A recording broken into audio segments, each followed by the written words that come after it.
ഇന്ന് 2024 ജൂലൈ 1 തിങ്കളാഴ്ച. കാതിലെത്തും പത്രങ്ങൾ മീഡിയ വൺ പോഡ്കാസ്റ്റ് ആരംഭിക്കുകയാണ്. ഇത് PT നാസർ. പലതാണിന്ന് പല പത്രങ്ങളിലും പ്രധാന വാർത്തകൾ. പലതാണ് പല പത്രങ്ങൾക്കും ഒന്നാം പേജും. മനോരമയ്ക്കും മാതൃഭൂമിക്കുമൊക്കെ 2 ഒന്നാം പേജുകളുണ്ട്. പോട്ടെ.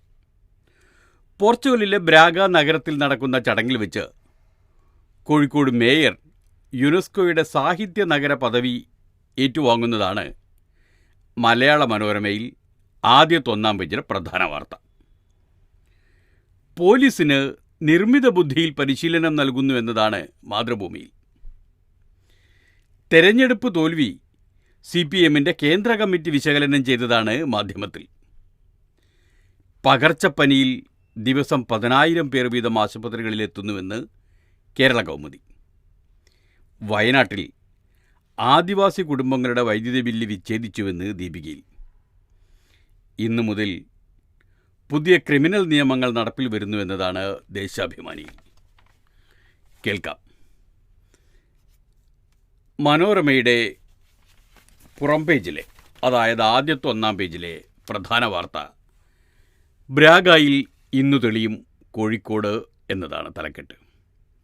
സാഹിത്യ നഗര പദവി ഏറ്റുവാങ്ങും കോഴിക്കോടൻ സംഘം പോർച്ചുഗലിൽ. ലിസ്ബൺ. യുനെസ്കോയുടെ സർഗാത്മക നഗരങ്ങളുടെ തലസ്ഥാനമാകാനൊരുങ്ങി പോർച്ചുഗലിലെ ബ്രാഗ നഗരം. രാജ്യത്ത് ആദ്യമായി യുനെസ്കോയുടെ സാഹിത്യ നഗര പദവി നേടിയ കോഴിക്കോടും സംഗീത നഗര പദവി നേടിയ ഗ്വാളിയറും പദവികൾ ഏറ്റുവാങ്ങും.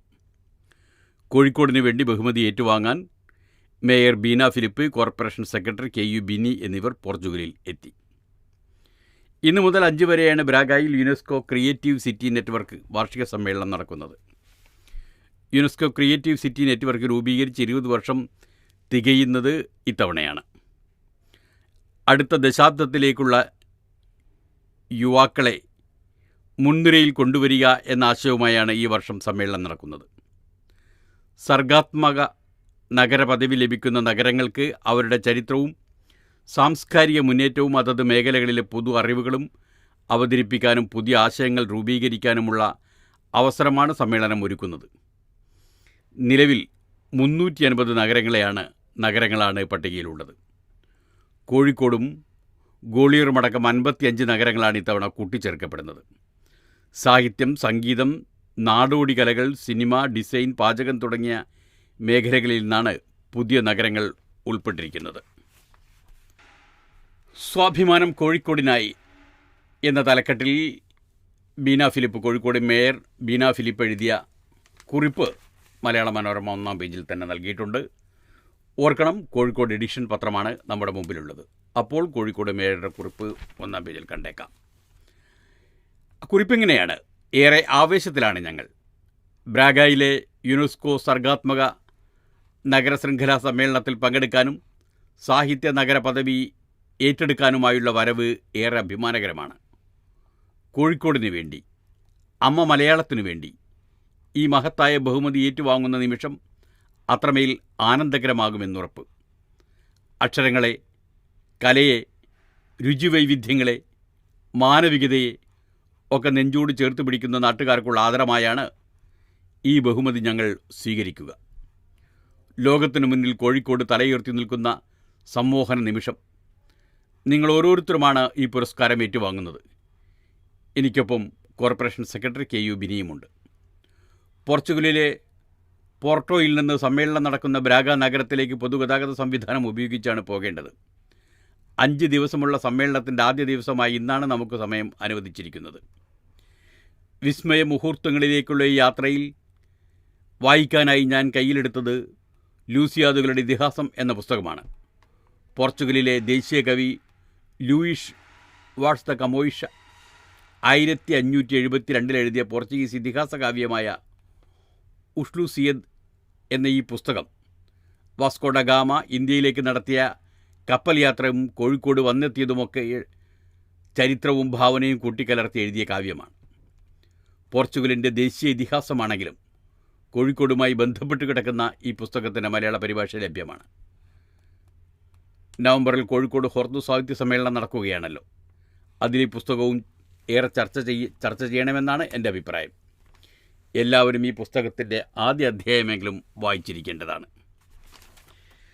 അങ്ങനെ ഒരു ആഹ്വാനം ആദ്യമായിട്ട് കേൾക്കുകയാണ്. പുസ്തകത്തിൻ്റെ ആദ്യ അധ്യായമെങ്കിലും വായിച്ചിരിക്കണമെന്ന്. നീറ്റ് ഗോധ്ര സ്കൂൾ ഉടമ അറസ്റ്റിൽ. മലയാള മനോരമയിൽ നിന്നാണ്. ഗോധ്ര സ്കൂളിന് BJP ബന്ധമെന്ന് കോൺഗ്രസ്. ന്യൂഡൽഹി. ദേശീയ മെഡിക്കൽ പ്രവേശന പരീക്ഷയിൽ നീറ്റ് UGC തിരിമറി നടത്തിയ കേസിൽ ഗുജറാത്തിലെ ഗോധ്രയിലെ ജയ് ജൽറാം സ്കൂളിൻ്റെ ഉടമ ദീക്ഷിത് പട്ടേലിനെ CBI സംഘം അറസ്റ്റ് ചെയ്തു. ഗോധ്രയിലെ കേസിൽ അറസ്റ്റിലാകുന്ന 6ാമത്തെയാളാണ് ദീക്ഷിത്.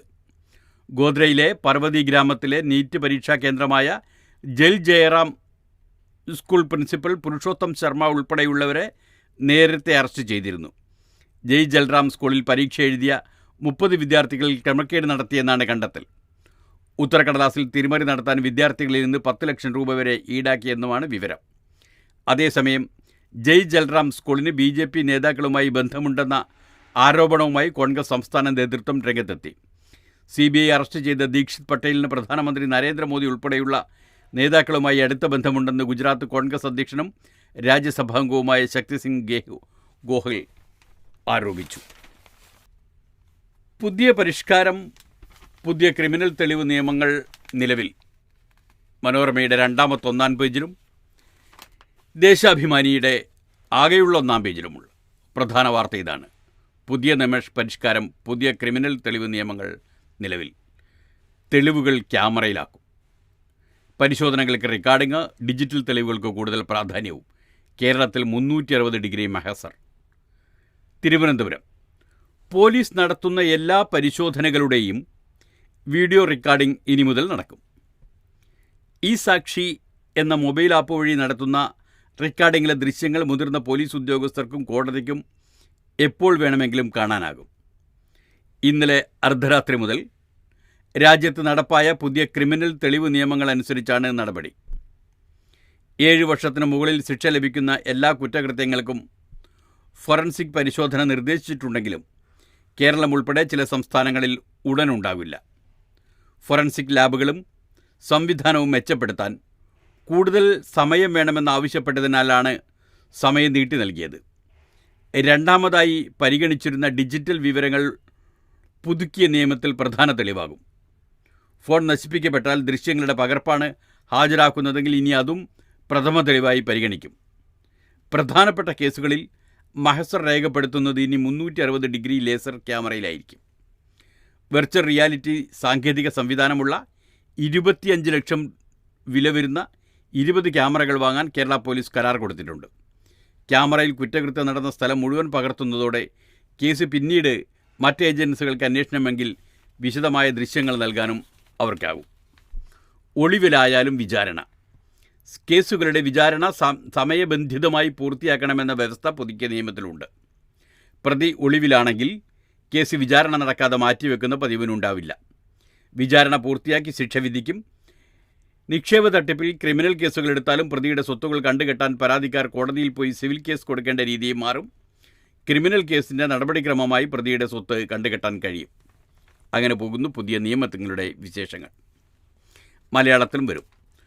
കൊലപാതക കുറ്റം IPC 302 പകരം ഭാരതീയ ന്യായ സംഹിത 103 ആകും. അശ്രദ്ധ മൂലമുള്ള മരണം IPC 304A പകരം ഇനി മുതൽ BNS 106 ആണ്. ഭാരതീയ ന്യായ സംഹിത 106. BNS മലയാളത്തിലേക്ക് മാറ്റുന്ന ആപ്പ് തയ്യാറാക്കുന്ന ജോലി കേരള പോലീസിനും തുടങ്ങിയിട്ടുണ്ട്. എല്ലാ പോലീസ് ഉദ്യോഗസ്ഥർക്കും പുതിയ നിയമം സംബന്ധിച്ച് പരിശീലനം പൂർത്തിയായി. കേരള പോലീസിൻ്റെ സോഫ്റ്റ്വെയറായ iCOPSലും മറ്റും മാറ്റം വരുത്തി. പോലീസ് ആസ്ഥാനത്ത് ഹെൽപ്പ് ഡെസ്കും തുടങ്ങിയിട്ടുണ്ട്. DGPക്കെതിരെ കോടതി വിധി. 10.8 സെൻറ്റ് ജപ്തി ചെയ്തു. അഡ്വാൻസ് 30 ലക്ഷം തിരികെ നൽകിയാൽ ഒഴിവാക്കും. തിരുവനന്തപുരം. ഭൂമി വിൽക്കാനായി 74 ലക്ഷം രൂപയുടെ കരാർ ഉണ്ടാക്കുകയും 30 ലക്ഷം രൂപ മുൻകൂറായി വാങ്ങുകയും ചെയ്ത ശേഷം കരാർ ലംഘിച്ചതിന് സംസ്ഥാന പോലീസ് മേധാവി S. ദർവേഷ് സാഹിബിനും ഭാര്യയ്ക്കുമെതിരെ കോടതി വിധി. 10.8 സെൻറ്റ് വരുന്ന ഭൂമി വ്യവസ്ഥകളുടെ അടിസ്ഥാനത്തിൽ കോടതി ജപ്തി ചെയ്തു. പണം തിരികെ നൽകുമ്പോൾ ജപ്തി ഒഴിവാക്കുമെന്നാണ് വ്യവസ്ഥ. ഭൂമി വാങ്ങാൻ കരാർ ഒപ്പിട്ട് നൽകിയ വ്യക്തി നൽകിയ പരാതിയുടെ അടിസ്ഥാനത്തിൽ തിരുവനന്തപുരം അഡീഷണൽ സബ് കോടതി ജഡ്ജി അനു ടി തോമസാണ് ശിക്ഷ വിധിച്ചത്. DGPയുടെ ഭാര്യ എസ് ഫരീദ ഫാത്തിമയുടെ പേരിൽ പേരൂർക്കട വില്ലേജിൽ ബ്ലോക്ക് നമ്പർ 23 റീസർവേ 140-3 ആയുള്ള ഭൂമി വിൽക്കാൻ 2023 ജൂൺ 22 വഴുതക്കാട് സ്വദേശി ടി ഉമർ ഷെരീഫുമായി കരാർ ഒപ്പിട്ടതെന്നും പരാതിയിൽ പറയുന്നു. പരാതിക്കാരൻ നടത്തിയ അന്വേഷണത്തിൽ ഇതേ ഭൂമി പൊതുമേഖലാ ബാങ്കിൽ പണയത്തിലാണെന്നും 26 ലക്ഷം ബാധ്യതയുണ്ടെന്നും മനസ്സിലാക്കി. പലിശയും ചെലവും ഉൾപ്പെടെ 33.35 ലക്ഷം രൂപ ആവശ്യപ്പെട്ട് അഡ്വക്കേറ്റ് ഡി അശോക് കുമാർ മുഖേന കോടതിയെ സമീപിച്ചു. മെയ് 28 ഭൂമിയിൽ ജപ്തി നോട്ടീസ് പതിച്ചത്. അങ്ങനെയൊക്കെയാണ് പോലീസുകാരുടെ കാര്യം.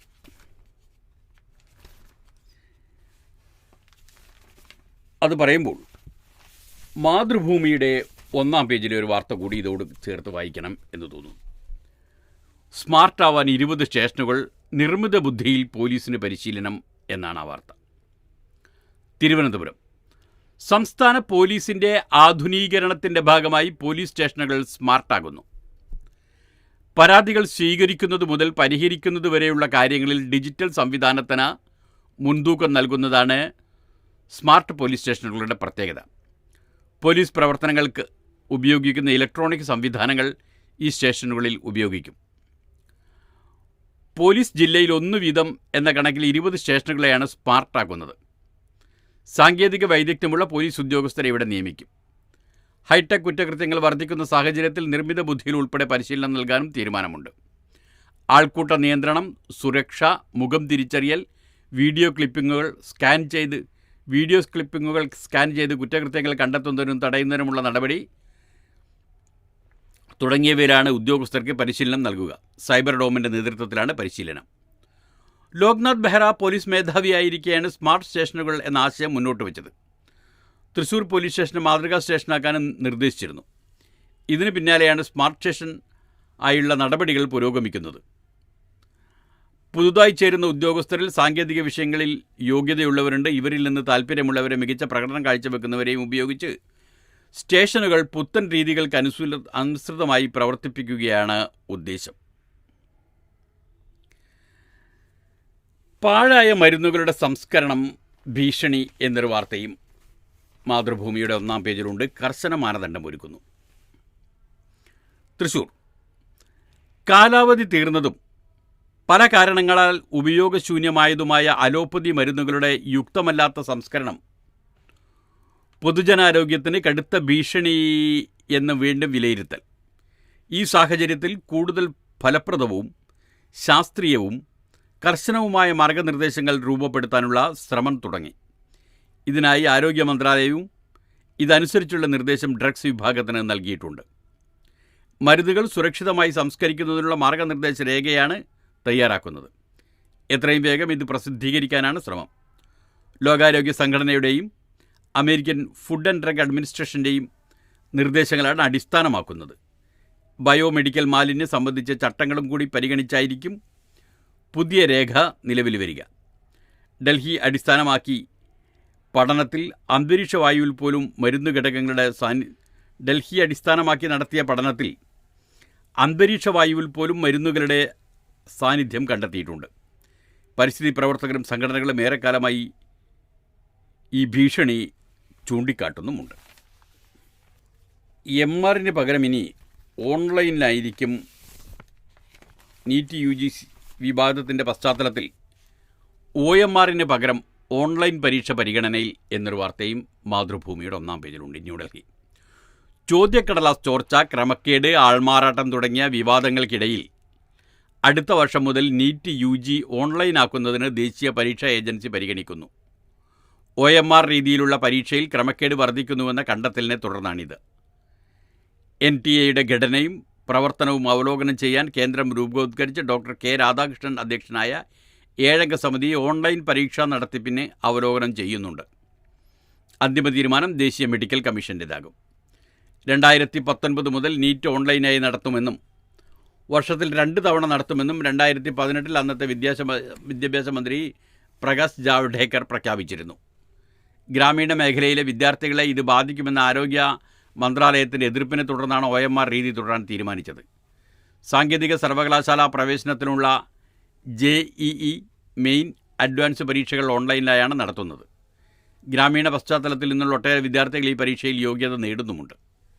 24 ലക്ഷത്തോളം വിദ്യാർത്ഥികൾ പരീക്ഷ എഴുതുന്നതിനാൽ ഒരു ദിവസം കൊണ്ട് പരീക്ഷ പൂർത്തിയാക്കാനാവില്ല. JEEക്ക് സമാനമായി ദിവസങ്ങളും വിവിധ ഘട്ടങ്ങളും ഇതിനായി വേണ്ടിവരും എന്നാണ്.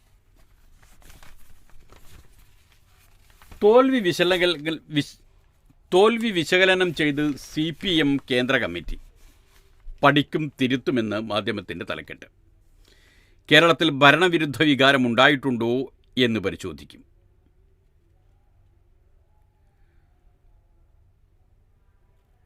ന്യൂഡൽഹി.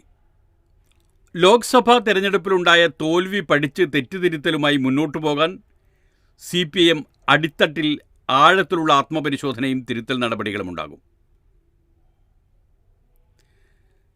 ലോക്സഭാ തെരഞ്ഞെടുപ്പിലുണ്ടായ തോൽവി പഠിച്ച് തെറ്റുതിരുത്തലുകളുമായി മുന്നോട്ടു പോകാൻ CPM അടിത്തട്ടിൽ ആഴത്തിലുള്ള നടപടികളുണ്ടാകും. ആത്മപരിശോധനയും തിരുത്തൽ നടപടികളും ഉണ്ടാകും. കേരളത്തിലുണ്ടായ തിരിച്ചടിക്ക് കാരണമായ വിഷയങ്ങൾ കേന്ദ്ര കമ്മിറ്റി നേരിട്ട് വിലയിരുത്തും. ഭരണവിരുദ്ധ വികാരമുണ്ടായിട്ടുണ്ടോ എന്ന് പഠിക്കാനും ഡൽഹിയിൽ ചേർന്ന 3 ദിവസം നീണ്ട കേന്ദ്ര കമ്മിറ്റി യോഗം തീരുമാനിച്ചു. കേരളത്തിലെ തോൽവി ദേശീയ തലത്തിൽ CPMന് വലിയ ആഘാതമാണ് ഉണ്ടാക്കിയത്. ഇത് കേന്ദ്ര കമ്മിറ്റി യോഗത്തിൽ പലരും ഉന്നയിച്ചു. സംസ്ഥാനത്ത് പാർട്ടിയുടെ പരമ്പരാഗത വോട്ടുകളിൽ ചോർച്ചയുണ്ടായി. BJPയുടെ വിജയം തടയുന്നതിൽ സംഘടനാ തലത്തിൽ പരാജയപ്പെട്ടു. RSS വളർച്ചയെ ഗൗരവത്തോടെ കാണണം. ജനകീയ അടിത്തറ ശക്തമാക്കാൻ നടപടികൾ വേണമെന്നും ചർച്ചയിൽ പങ്കെടുത്തവർ ആവശ്യപ്പെട്ടു. കോൺഗ്രസ് നേതൃത്വത്തിലുള്ള ദേശീയ ബദലിനൊപ്പം നിൽക്കുമ്പോൾ സംസ്ഥാനത്തെ ഇടതുപക്ഷത്തിന് പരിമിതികളുണ്ടെന്നും അത് തെരഞ്ഞെടുപ്പിൽ പ്രതിഫലിച്ചെന്നുമാണ് തോൽവിക്ക് കാരണമായി സംസ്ഥാന സെക്രട്ടറി MV ഗോവിന്ദൻ വെള്ളിയാഴ്ച അവതരിപ്പിച്ച റിപ്പോർട്ടിൽ പറഞ്ഞത്. എന്നാൽ മാർക്സിയൻ തെരഞ്ഞെടുപ്പ് വിശകലന സമീപനമല്ല കേരള ഘടകം അവതരിപ്പിച്ചതെന്ന് ചൂണ്ടിക്കാട്ടി റിപ്പോർട്ട് കേന്ദ്ര കമ്മിറ്റി തള്ളുകയാണ് ഉണ്ടായത്. കേന്ദ്ര കമ്മിറ്റി യോഗ തീരുമാനങ്ങൾ വിശദീകരിക്കാൻ party general secretary Sitaram Yechury തിങ്കളാഴ്ച മാധ്യമങ്ങളെ കാണും. പശ്ചിമ ബംഗാളിൽ പ്രതിസന്ധികൾക്കിടയിൽ മികച്ച പോരാട്ടം കാഴ്ചവെച്ച സംസ്ഥാന സെക്രട്ടറി മുഹമ്മദ് സലീമിനെ കേന്ദ്ര കമ്മിറ്റി പ്രത്യേകം അഭിനന്ദിച്ചു. തെരഞ്ഞെടുപ്പിൽ എന്താണ് സംഭവിച്ചതെന്ന് അടിത്തട്ടിൽ പരിശോധിച്ചാൽ മാത്രമേ തിരുത്തി മുന്നോട്ടു പോകാൻ സാധിക്കൂവെന്ന് കേന്ദ്ര കമ്മിറ്റി യോഗത്തിനെത്തിയ CPM ലോക്സഭാ കക്ഷി നേതാവ് K രാധാകൃഷ്ണൻ മാധ്യമപ്രവർത്തകരോട് പറഞ്ഞു. ഇതിനിടയിൽ CPI CPMനെ ഒന്ന് വിമർശിച്ചു നോക്കിയിട്ടുണ്ട്. അധോലോക സംസ്കാരം ചെങ്കടിയുടേതല്ല എന്ന വിമർശനം ആവർത്തിച്ച് ബിനോയ് വിശ്വം. അധോലോക സംസ്കാരം ചെങ്കടിയുടേതല്ലെന്ന നിലപാട് ആവർത്തിച്ച് CPI സംസ്ഥാന സെക്രട്ടറി ബിനോയ് വിശ്വം കമ്മ്യൂണിസ്റ്റ് പാർട്ടിക്ക് വേണ്ടി പറയാൻ ആഗ്രഹിച്ചതാണ് പറഞ്ഞത്. LDFനെ ശക്തിപ്പെടുത്താൻ ഉചിതമായ രീതിയിൽ പറഞ്ഞു. ആരെയും വ്യക്തിപരമായി ഉദ്ദേശിച്ചിട്ടില്ലെന്നും ഡൽഹിയിൽ നടത്തിയ വാർത്താ സമ്മേളനത്തിന് ബിനോയ് വിശ്വം വ്യക്തമാക്കി. സ്വർണം പൊട്ടിക്കലിൻ്റെ കഥകൾ വരുന്നു, അധോലോക സംസ്കാരം വരുന്നു. കയ്യൂരും കരിവള്ളൂരിലും ഒഞ്ചിയത്തിലും ഒരുപാട് പേർ ചോര കൊടുത്തുണ്ടാക്കിയ പാർട്ടിയാണ്. അധോലോക സംസ്കാരം പാടില്ലെന്ന നിലപാട് CPIക്കുമുണ്ട്, CPMനുമുണ്ട്. LDFനെ ശക്തിപ്പെടുത്താൻ ആവശ്യമായ തിരുത്തലിന് വേണ്ടി CPIയും CPMും ശ്രമിക്കുന്ന വേളയിൽ ഇതേക്കുറിച്ച് ഏറ്റവും വ്യക്തമായ കാഴ്ചപ്പാട് ഉചിതമായി പറഞ്ഞുവെന്നേ ഉള്ളൂ. അതിനപ്പുറം മറ്റൊരു വ്യാഖ്യാനവും വേണ്ടതില്ല. ഞാനൊരാളെക്കുറിച്ചും പറഞ്ഞിട്ടില്ല. കേരളത്തിലെ ഇടതുപക്ഷത്തെ സ്നേഹിക്കുന്ന എല്ലാവർക്കും വേണ്ടിയുള്ള വർത്തമാനമാണ് CPIM.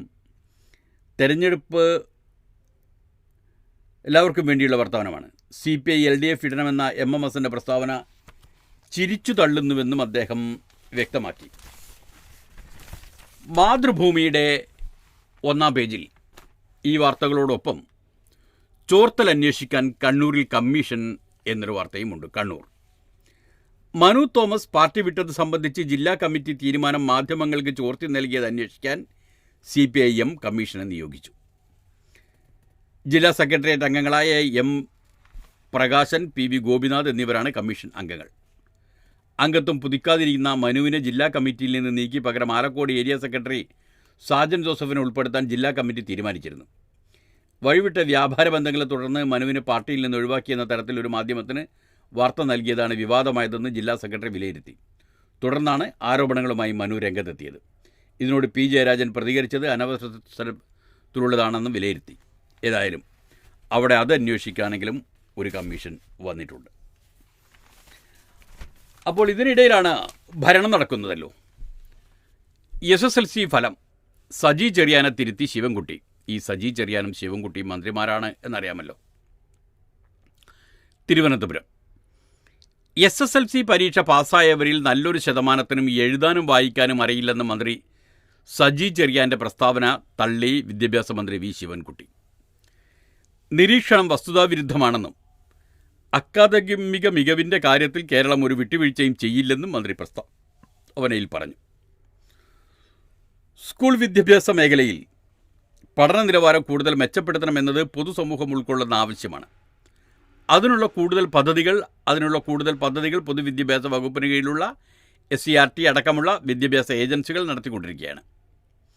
രാജ്യത്തെ ഏറ്റവും മികച്ച രീതിയിൽ primary, upper primary, high school, higher secondary വിദ്യാഭ്യാസം നടത്തുന്ന സംസ്ഥാനമാണ് കേരളം. മന്ത്രി സജി ചെറിയാൻ നടത്തിയ പ്രസംഗത്തിലെ ചില പരാമർശങ്ങൾ എടുത്താണ് വിവാദമുണ്ടാക്കുന്നത്. പ്രസംഗം മൊത്തം കേട്ടാൽ പൊതുവിദ്യാഭ്യാസ മേഖലയെ കൂടുതൽ ഉന്നതിയിലേക്ക് നയിക്കാനുള്ള അഭിപ്രായ പ്രകടനമാണ് അദ്ദേഹത്തിൻ്റെതെന്ന് വ്യക്തമാകുമെന്നാണ് മന്ത്രി ശിവൻകുട്ടി പറയുന്നത്. ഇതോടനുബന്ധിച്ച് തന്നെ SSLC നിലവാരം വീണ്ടും ചർച്ചയിൽ എന്നൊരു അവലോകനവും മാധ്യമത്തിലുണ്ട്. പ്രതിക്കൂട്ടിലായി വിദ്യാഭ്യാസ വകുപ്പ്.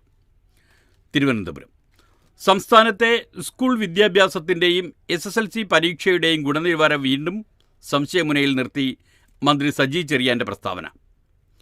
കേരളത്തിൽ 10ാം ക്ലാസ് വിജയിച്ച കുട്ടികളിൽ നല്ലൊരു ശതമാനത്തിനും എഴുത്തും വായനയും അറിയില്ലെന്ന മന്ത്രിയുടെ പ്രസ്താവന വിദ്യാഭ്യാസ വകുപ്പിനെ പ്രതിക്കൂട്ടിലാക്കി. നേരത്തെ SSLC ചോദ്യപേപ്പർ തയ്യാറാക്കുന്നതിന് മുന്നോടിയായി അധ്യാപകർക്കായി നടത്തിയ ശില്പശാലയിൽ പൊതുവിദ്യാഭ്യാസ ഡയറക്ടർ S. ഷാനവാസ് നടത്തിയ പരാമർശങ്ങളുണ്ടാക്കിയ അലയൊലികളും അടങ്ങും മുമ്പാണ് സാംസ്കാരിക വകുപ്പിൻ്റെ ചുമതല കൂടി വഹിക്കുന്ന മന്ത്രി ഇത് ശരിവെക്കുന്ന രീതിയിൽ പ്രസ്താവന നടത്തിയത്. ആലപ്പുഴയിൽ സ്വകാര്യ സ്ഥാപനത്തിൻ്റെ ബിരുദദാന ചടങ്ങിൽ സജി ചെറിയാൻ നടത്തിയ പ്രസ്താവനയെ തള്ളി വിദ്യാഭ്യാസ മന്ത്രി വി ശിവൻകുട്ടി രംഗത്ത് വന്നു. അക്ഷരം കൂട്ടി വായിക്കാൻ അറിയാത്ത കുട്ടികൾക്ക് പോലും SSLC പരീക്ഷയിൽ A+ കിട്ടുന്നുവെന്നാണ് പരീക്ഷാ കമ്മീഷണറുടെ ചുമതല കൂടിയുള്ള പൊതുവിദ്യാഭ്യാസ ഡയറക്ടറുടെ ശബ്ദ സന്ദേശം പുറത്തു വന്നത്. അന്ന് ഡയറക്ടറുടെ പ്രസ്താവന തള്ളിയ വിദ്യാഭ്യാസ മന്ത്രി ഇത് സർക്കാർ നിലപാടല്ലെന്നും വ്യക്തമാക്കി. പിന്നാലെ SSLC പരീക്ഷ ജയിക്കാൻ എഴുത്തു പരീക്ഷയിൽ ചുരുങ്ങിയത് 30% മാർക്ക് നേടിയിരിക്കണമെന്ന് വിദ്യാഭ്യാസ വകുപ്പ് മുഖ്യമന്ത്രിക്ക് ശുപാർശ സമർപ്പിച്ചിട്ടുമുണ്ട്. കേരളത്തിലെ വിദ്യാർത്ഥികൾ സ്പൂൺ ഫീഡിങ്ങിലൂടെ മണ്ണുണ്ണികളായി മാറുന്നുവെന്ന ഉന്നത വിദ്യാഭ്യാസ കൗൺസിൽ ചെയർമാൻ ഡോക്ടർ രാജൻ ഗുരുക്കളുടെ പരാമർശവും ഇതിനിടെ വിവാദമായിരുന്നു. കഴിഞ്ഞ ദിവസം കോഴിക്കോട് ജില്ലയിൽ ഒരു സ്കൂളിൽ നടന്ന ചടങ്ങിൽ മന്ത്രി AK ശശീന്ദ്രനും സമാനമായ ഒരു അഭിപ്രായ പ്രകടനം നടത്തിയിരുന്നു. അതൊക്കെ പോട്ടെ. കേരളത്തിൻ്റെ പരമ്പരാഗത നാടൻ കല ഗംഭീരമായി വരുന്നുണ്ട്. നടുറോട്ടിൽ നാടൻ ബോംബുണ്ടാക്കി പൊട്ടിച്ച യുവാവ് പിടിയിൽ. ഭീതി പരത്തുകയാണ് ലക്ഷ്യമെന്ന് പിടിയിലായ യുവാവ്. ചാവക്കാടാണ് സംഭവം. മനോരമ വളരെ നന്നായി വിന്യസിച്ചിട്ടുണ്ട് ഈ വാർത്ത. ചാവക്കാട് നടു റോഡിൽ നാടൻ ബോംബ് പൊട്ടിയത് നാടിനെ പരിഭ്രാന്തിയിലാക്കി. ഒരുമനയൂർ മുത്തമ്മാവ് ഇല്ലത്തുപള്ളിക്ക് കിഴക്കാണ് ഉഗ്രശബ്ദത്തോടെ ബോംബ് പൊട്ടിയത്. സംഭവ സ്ഥലത്ത് നിന്ന് 100 മീറ്റർ അകലെ താമസിക്കുന്ന ഒട്ടേറെ ക്രിമിനൽ കേസുകളിൽ പ്രതിയായ യുവാവിനെ പോലീസ് കസ്റ്റഡിയിലെടുത്തു. ഒരുമനയൂർ ചേക്ക് വീട്ടിൽ അബ്ദുൽ ഷഫീഖ് 32 വയസ്സാണ്. ബോംബ് നിർമ്മിച്ചതും നടുറോട്ടിൽ പൊട്ടിച്ചതും താനാണെന്നും ഭീതി പരത്തുകയായിരുന്നു ലക്ഷ്യമെന്നും ഷഫീഖ് പോലീസിനോട് പറഞ്ഞു. ഷഫീഖിൻ്റെ അറസ്റ്റ് പോലീസ് രേഖപ്പെടുത്തിയിട്ടില്ല. ഇന്നലെ ഉച്ചയ്ക്ക് 2:30ഓടെയായിരുന്നു സ്ഫോടനം. ഉഗ്രശബ്ദം കേട്ട നാട്ടുകാർ ഓടിക്കൂടിയപ്പോഴേക്കും റോഡിൽ വെള്ളാരങ്കല്ലും ചാക്കുനൂലുകളും തുണിക്കഷണങ്ങളും ചിതറിക്കിടക്കുന്നതാണ് കണ്ടത്. തൊട്ടടുത്ത മതിലിൽ കല്ലിൻ്റെ ചീളുകൾ തറച്ച നിലയിലായിരുന്നു. സ്ഫോടനം നടന്ന സമയത്ത് തൊട്ടടുത്ത വീട്ടിൽ നിർത്തിയിട്ടിരുന്ന കാറിൻ്റെ ഹോൺ ശബ്ദം തനിയെ മുഴക്കിയതായി നാട്ടുകാർ പറഞ്ഞു. റോഡിൽ പുകയുയർന്നതും പൊന്തിയതായും സമീപവാസികൾ പറഞ്ഞു. നാടൻ ബോംബ് നിർമ്മാണ വിദഗ്ധനായി അവകാശപ്പെടുന്ന ഷഫീഖ് വീടിന് സമീപത്തുണ്ടെന്ന വിവരം ലഭിച്ചതോടെ പോലീസ് ഇയാളെ ചോദ്യം ചെയ്യാൻ എത്തി. ബോംബ് പൊട്ടിച്ച് താനാണെന്ന് സമ്മതിച്ച ഇയാൾ സമ്മതിച്ചതോടെ കസ്റ്റഡിയിലെടുക്കുകയായിരുന്നു. ഡോഗ് സ്ക്വാഡിലെ സാനിയ എന്ന നായ സ്ഥലത്തെത്തി പരിശോധന നടത്തി. ഗുരുവായൂർ ACP സുന്ദരൻ, ചാവക്കാട് SIമാരായ KR Remin, U Sreeji, Anilkumar, bomb squad കേസിലെ SI KP ബെന്നി, U അനീഷി, K അഭിജിത്ത്, ഷിൻഡോ പ്രകാശ് എന്നിവരും വിരലടയാള വിദഗ്ധരും സ്ഥലത്തെത്തി. അങ്ങനെയാണ് ആ കഥ പോകുന്നത്. TP കേസ് ശിക്ഷയിളവ്, ഉദ്യോഗസ്ഥരെ ബലിയാടാക്കുന്നതിൽ പോലീസിൽ അമർഷം. കണ്ണൂരിൽ നിന്നുള്ള വാർത്തയാണ്. TP ചന്ദ്രശേഖരൻ വധക്കേസ് പ്രതികൾക്ക് ശിക്ഷയിളവ് നൽകാനുള്ള സർക്കാർ നീക്കം പാളിയതോടെ ബലിയാടാകുന്നത് ജയിൽ പോലീസ് ഉദ്യോഗസ്ഥർ. കണ്ണൂർ സെൻട്രൽ ജയിലിലെ 3 ഉദ്യോഗസ്ഥരെ സസ്പെൻഷൻ ചെയ്തതിന് പിന്നാലെ കൊളവല്ലൂർ സ്റ്റേഷനിലെ ASI ശ്രീജിത്തിനെ വയനാട്ടിലേക്ക് സ്ഥലം മാറ്റി. TP കേസ് പ്രതി CPM മുൻ ബ്രാഞ്ച് സെക്രട്ടറി കുന്നോത്തുപറമ്പിലെ ട്രൗസർ മനോജിന് ശിക്ഷയിളവ് നൽകുന്നതുമായി ബന്ധപ്പെട്ട് മൊഴിയെടുക്കാൻ KK രമ MLA ഫോണിൽ വിളിച്ചത് ശ്രീജിത്താണ്. പാനൂർ സ്റ്റേഷനിലെ ASIമാരായ പ്രവീൺ, ഷാജു എന്നിവരിൽ നിന്ന് അസിസ്റ്റന്റ് കമ്മീഷണർ മൊഴിയെടുത്തു. പോലീസിലെ വിവരങ്ങൾ ചോർത്തിയെന്ന കാരണം പറഞ്ഞ് ഇവർക്കെതിരെയും വൈകാതെ നടപടി ഉണ്ടാകുമെന്നാണ് അറിയുന്നത്. സർക്കാർ നീക്കം പാളിയപ്പോൾ ഉദ്യോഗസ്ഥരെ ബലിയാടാക്കുന്നതിൽ ജയിൽ പോലീസ് ഉദ്യോഗസ്ഥർക്കിടയിൽ ശക്തമായ എതിർപ്പുണ്ട്. അന്വേഷണത്തിൻ്റെ ഭാഗമായി പ്രവീണിൻ്റെയും ഷാജുവിൻ്റെയും കോൾ ലിസ്റ്റ് സൈബർ പോലീസ് എടുപ്പിച്ചിരുന്നു. നിസ്സാര കാര്യങ്ങൾക്ക് കോൾ ലിസ്റ്റ് എടുപ്പിക്കുന്നതിലും പോലീസിൽ അമർഷമുണ്ട്. റഷ്യൻ സൈന്യത്തിലേക്ക് ഇന്ത്യക്കാർ, രാജ്യവ്യാപകമായി ED റെയ്ഡ്. കൊച്ചിയിൽ നിന്നാണ് വാർത്ത. റഷ്യൻ സൈന്യത്തിലേക്ക് ഇന്ത്യയിൽ നിന്ന് യുവാക്കളെ റിക്രൂട്ട് ചെയ്ത സംഭവത്തിൽ ED അന്വേഷണം തുടങ്ങി. തിരുവനന്തപുരത്തെ 3 രാജ്യത്തെ 19 കേന്ദ്രങ്ങളിലാണ് റെയ്ഡ് നടന്നത്. രേഖകളും ഇലക്ട്രോണിക് ഉപകരണങ്ങളും പിടിച്ചെടുത്തു. ഏജന്റുമാർക്ക് വലിയ തോതിൽ ഫണ്ട് ലഭിച്ചെന്ന സംശയത്തിൻ്റെ അടിസ്ഥാനത്തിലാണ് അന്വേഷണം. CBI FIRൻ്റെ അടിസ്ഥാനത്തിലാണ് ED അന്വേഷണം. ED ഡൽഹി യൂണിറ്റാണ് കേസ് അന്വേഷിക്കുന്നത്. കേരളം, തമിഴ്നാട്, മധ്യപ്രദേശ്, ഡൽഹി, മുംബൈ, ചണ്ഡീഗഡ് എന്നിവിടങ്ങളിൽ ഉൾപ്പെടെയാണ് റെയ്ഡ് നടത്തിയത്. പുതുക്കുറിശ്ശിയിലും പരിസരത്തിലുമാണ് ED സംഘം റെയ്ഡ് നടത്തിയത്. റഷ്യൻ സൈന്യത്തിലേക്ക് കേരളത്തിൽ നിന്ന് ആളുകളെ എത്തിച്ച ഏജന്റ് ടോമിയുടെ വീട്ടിൽ റെയ്ഡിനെത്തിയപ്പോൾ ഇയാൾ ഡൽഹിയിലായിരുന്നുവെന്നാണ് ഭാര്യയുടെ മറുപടി. റഷ്യൻ സൈന്യത്തിലേക്ക് ടോമി എത്തിച്ചെന്ന് സംശയിക്കുന്ന ജോബ്, റോബോ എന്ന റോബോട്ട് എന്നിവരുടെ വീടുകളിലും റെയ്ഡ് നടന്നു. സെക്യൂരിറ്റി, ഹോട്ടൽ ജോലികൾക്കെന്ന പേരിലാണ് ഇവരെ റഷ്യയിൽ എത്തിച്ചത്. അതിനായി ഒരാളിൽ നിന്ന് വിമാന ടിക്കറ്റ് ഉൾപ്പെടെ 7 ലക്ഷം രൂപ വരെ വാങ്ങി. വിമാനം കയറും മുമ്പ് ഏജന്റുമാർ ഇവർക്ക് $1300 വീതം നൽകിയിരുന്നു. ഈ ഇടപാടാണ് ED അന്വേഷണത്തിലേക്ക് നയിച്ചത്. സുപ്രീം കോടതി വിധി നടപ്പാക്കുന്നതിൽ വീഴ്ച, പൊതുവിവരങ്ങൾ പ്രദർശിപ്പിച്ചില്ലെങ്കിൽ സർക്കാർ ഓഫീസുകൾക്കെതിരെ നടപടി എന്നൊരു വാർത്തയും മാതൃഭൂമിയിലുണ്ട്. കൊല്ലത്ത് നിന്നാണ്. വിവരാവകാശത്തിൻ്റെ സെക്ഷൻ 4(1)(b) പ്രകാരം പൊതുവിവരങ്ങൾ പ്രദർശിപ്പിക്കാതെ സർക്കാർ ഓഫീസുകൾക്കെതിരെ നടപടി വരുന്നു. സുപ്രീം കോടതി വിധി വന്ന് 1 വർഷമാകാറായിട്ടും അലംഭാവം കാട്ടുന്നുവെന്ന ആരോപണത്തെ തുടർന്നാണ് സംസ്ഥാന വിവരാവകാശ കമ്മീഷൻ്റെ പ്രശ്നത്തിൽ ഇടപെടാൻ ഒരുങ്ങുന്നത്. ശമ്പളത്തിനും പദ്ധതികൾക്കും ചെലവഴിക്കുന്ന പണം ഉൾപ്പെടെയുള്ള വിവരങ്ങൾ ഓഫീസുകളിലും വെബ്സൈറ്റ് തുടങ്ങിയ പൊതു ഇടങ്ങളിലും പ്രസിദ്ധപ്പെടുത്തണമെന്നാണ് ഈ വകുപ്പ് പറയുന്നത്. നിലവിൽ സംസ്ഥാനത്ത് ഭൂരിപക്ഷം ഓഫീസുകളിലും ഇത്തരം വിവരങ്ങൾ പ്രസിദ്ധീകരിച്ചിട്ടില്ലെന്ന് വിവരാവകാശ പ്രവർത്തകർ കണ്ടെത്തിയിട്ടുണ്ട്. നിയമം നടപ്പാക്കുന്നത് സംബന്ധിച്ച് ഒട്ടേറെ പരാതികളും അപേക്ഷകളും ഇവർ നൽകിയിരുന്നു. 2023 ഒക്ടോബർ 17 സുപ്രീം കോടതി സെക്ഷൻ 1(4)(b) നടപ്പാക്കുന്നതിൽ സംസ്ഥാനങ്ങൾ വീഴ്ച വരുത്തുന്നതായി കണ്ടെത്തുകയും അവ കർശനമായി നടപ്പാക്കണമെന്ന് ആവശ്യപ്പെടുകയും ചെയ്തത്. 2 വർഷത്തോളമായി വിവരാവകാശ കമ്മീഷൻ 3 അംഗങ്ങളുടെ ഒഴിവുകൾ ഉണ്ടായിരുന്നത് അടുത്തിടെ നികത്തിയിരുന്നു. പുതിയ അംഗങ്ങളായ advocate TK Ramakrishnan, doctor Sonichan Joseph, doctor Sreekumar എന്നിവരും കഴിഞ്ഞ വെള്ളിയാഴ്ച ചുമതലയേറ്റിരുന്നു. ഫുൾ ക്വാറം തികഞ്ഞതോടെ കമ്മീഷന് മുന്നിലുള്ള പ്രധാന പ്രശ്നങ്ങൾ പരിഹരിക്കുന്നതിൻ്റെ ഭാഗമായാണ് സുപ്രീം കോടതി നിർദ്ദേശവും പരിഗണനയിലെത്തുന്നത്. അടുത്ത യോഗം ചൊവ്വാഴ്ചയോടെ തിരുവനന്തപുരത്ത് ചേരും. ഈ സെക്ഷൻ 4(1)(b) എന്ന് പറയുന്നത് സർക്കാർ ഉദ്യോഗസ്ഥരുടെ ചുമതല, കർത്തവ്യങ്ങൾ, അവർ തീരുമാനമെടുക്കേണ്ട പ്രക്രിയയിൽ പാലിക്കേണ്ട നടപടിക്രമങ്ങൾ എന്നിവയും അധികാര സ്ഥാപനങ്ങളുടെ ഘടനയും ചുമതലയും സ്വമേധയെ പ്രസിദ്ധീകരിക്കണം. ഈ വിവരങ്ങൾ ഓഫീസുകളിൽ പ്രദർശിപ്പിച്ചാൽ മാത്രം പോരാ, വെബ്സൈറ്റുകളിലും ലഭ്യമാക്കണം. നിയമം നടപ്പിൽ വരുത്തുമ്പോൾ 120 ദിവസത്തിനകം ഇക്കാര്യങ്ങൾ പൂർത്തിയാക്കണം. ശമ്പളമായും പദ്ധതികളായും ഓഫീസുകളിൽ ചെലവഴിക്കുന്ന പണവുമായി ബന്ധപ്പെട്ട ബജറ്റും കണക്കുകളും പ്രസിദ്ധപ്പെടുത്തുകയും കാലാകാലങ്ങളിൽ പുതുക്കുകയും വേണം എന്നാണ്. ഗാസയിൽ കൂടുതൽ പ്രദേശങ്ങൾ വളഞ്ഞ് ഇസ്രായേൽ ടാങ്കുകൾ. ജെറുസലേം, തെക്കൻ ഗസയിൽ റഫയുടെ ഉൾമേഖലകളും വടക്കൻ ഗസയിലെ ഷെജയ്യ പ്രദേശവും കേന്ദ്രീകരിച്ച് ഇസ്രായേൽ സൈന്യം ആക്രമണം ശക്തമാക്കി. ഇവിടങ്ങളിൽ ഷെല്ലാക്രമണങ്ങളിൽ ഒട്ടേറെ വീടുകൾ തകർന്നു. റഫയിലെ ഷബൂര പട്ടണത്തിൽ കുട്ടികളടക്കം ഒരു വീട്ടിലെ 6 പേർ കൊല്ലപ്പെട്ടു. സെൻട്രൽ റഫയിലെ അൽ ഔദ പള്ളിക്ക് സൈന്യം തീയിട്ടു. 2 ദിവസത്തിനധികം ഇന്ധനമെത്തിയില്ലെങ്കിൽ ഗസയിലെ ശേഷിക്കുന്ന ആശുപത്രികളുടെ പ്രവർത്തനം നിലയ്ക്കുമെന്ന് ആരോഗ്യവകുപ്പ് മുന്നറിയിപ്പ് നൽകി. ഹമാസിൻ്റെ ഉന്മൂലനമല്ലാതെ മറ്റൊന്നും മുന്നിലില്ലെന്ന് ഇസ്രായേൽ പ്രധാനമന്ത്രി ബെന്യാമിൻ നെതന്യാഹു നിലപാട് ആവർത്തിച്ചു. ഡസൻ കണക്കിന് ഹമാസുകാരെ ദിവസവും കൊന്നൊടുക്കുന്നതായും അന്തിമ വിജയം നേടാതെ പിന്മാറ്റമില്ലെന്ന് നെതന്യാഹു ക്യാബിനറ്റ് യോഗത്തിൽ പറഞ്ഞു. ഷജയ്യയിലും റഫയിലും ചെറുത്തുനിൽപ്പുമായി ശക്തമായി തുടരുന്നുവെന്ന് ഹമാസും പ്രസ്താവിച്ചു. കഴിഞ്ഞ മാസം ആദ്യം യുദ്ധം അവസാനിപ്പിക്കാനായി US നേതൃത്വത്തിൽ ആരംഭിച്ച മധ്യസ്ഥ ശ്രമങ്ങൾ പരാജയപ്പെട്ട നിലയിലാണ്. താൽക്കാലിക വെടിനിർത്തലാവാമെങ്കിലും 2007 മുതൽ ഗസ ഭരിക്കുന്ന ഹമാസിനെ ഇല്ലാതാക്കും വരെ യുദ്ധം തുടരുമെന്നാണ് ഇസ്രായേൽ നിലപാട്. ഇതുവരെ ഇസ്രായേൽ ആക്രമണങ്ങളിൽ ഗസയിൽ 37,877 പലസ്തീൻകാർ കൊല്ലപ്പെട്ടു. 86,969 പേർക്ക് പരിക്കേറ്റു.